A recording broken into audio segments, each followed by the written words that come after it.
આપ સૌના હૃદયમાં બિરાજમાન પ્રભુ શ્રી રામ અને મા ભગવતીને મારા વંદન. આજની વાત શરૂ કરવી છે પહેલાં આજનો હમણાંનો જ હું જ્યારે અહીંયા આવી એટલે એ થોડાક જ સેકન્ડ પહેલાં થોડાક જ મિનિટ પહેલાં બનેલી મારી વાત કરવી છે. અહીંયાથી આ 4 રસ્તા આવે એટલે ત્યાં પોલીસ ચોકી આવે અને એ પોલીસ ચોકીની બાજુમાં એક પાનવાળા ભાઈ એની રોજગારી મેળવે. પણ બન્યું એવું કે થોડા દિવસ પહેલાં સરદાર સ્મૃતિ ભવનની અંદર એક કાર્યક્રમ હતો અને એ બાળકોનો હતો થોડા દિવસ પહેલાં, એટલે 10મા અને 12માની જ્યારે વિદાય સમારંભ સ્કૂલમાંથી હતો ત્યારે એ છોકરો 12મું ભણતો હશે. એ છોકરો તે દિવસે મને સાંભળવામાંય હશે. કદાચ એક્ઝામ પૂરી થઈ ગઈ કે નહીં, એકાદું પેપર બાકી મને ધ્યાનને નથી.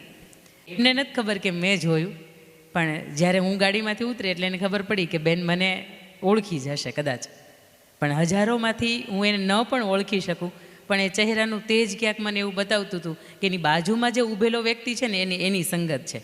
એ છોકરાને કંઈ વર્ષોની આદત નહીં હોય એટલે એ પાછળ જેવો ફરી ગયો ને એટલે એ ફરીને પાછી ગલ્લા પાછળ થઈને હું ત્યાં ગઈને મેં એવું કીધું કે આ ફેરવી નાખ ને, એની કરતાં જાતને ફેરવી નાખ ને. તારું મોઢું તારે ફેરવવું પડ્યું, એની કરતાં દિશાને બદલી નાખ ને.